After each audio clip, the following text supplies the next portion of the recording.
So who actually takes responsibility for appointment of reps? I think this is a big conversation.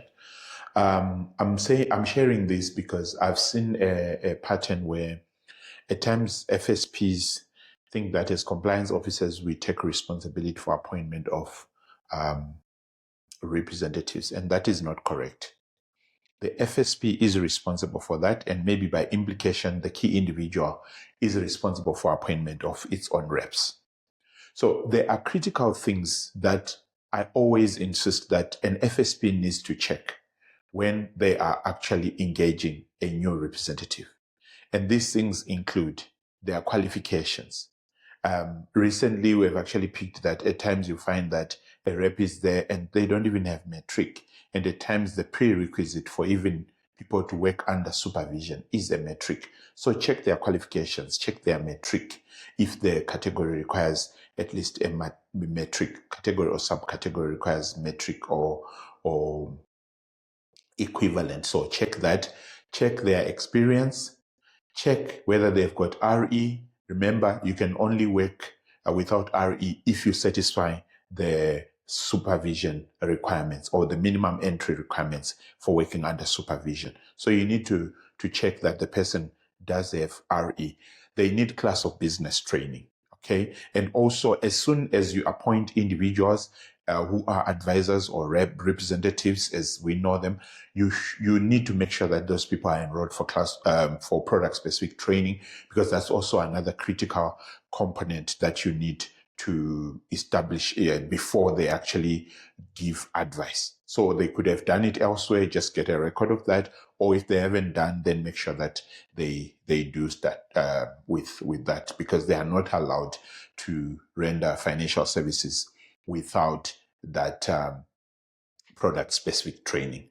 But there are other elements that I think, or particularly individuals need to be checked. Don't just have people who are going to carry out an important role of giving advice without checking their criminal background. And remember, reps need to be honest, they need to have integrity, and they must also be in good standing. So you cannot appoint people whom you have not vetted. You haven't checked their criminal background, and you are not sure whether they don't have any criminal case or civil case or any other matter that may mean that they lack honest integrity and good standing. So you need to check that, and that has to be part of your recruitment process. Before you even proceed maybe to even check other things, you need to be sure of that. And also you need to check their qualifications, make sure their qualifications are verified.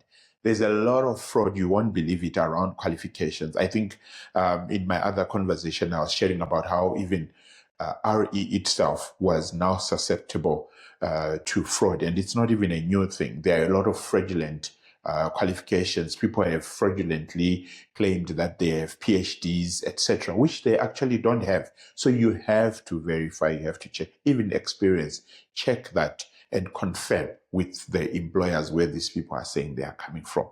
But another critical check also is the DOFA check. You need to check when was this person appointed, and based on their DOFA, you are then able to establish their competence requirements as to what is now due and what can they do without, especially if they are working under supervision.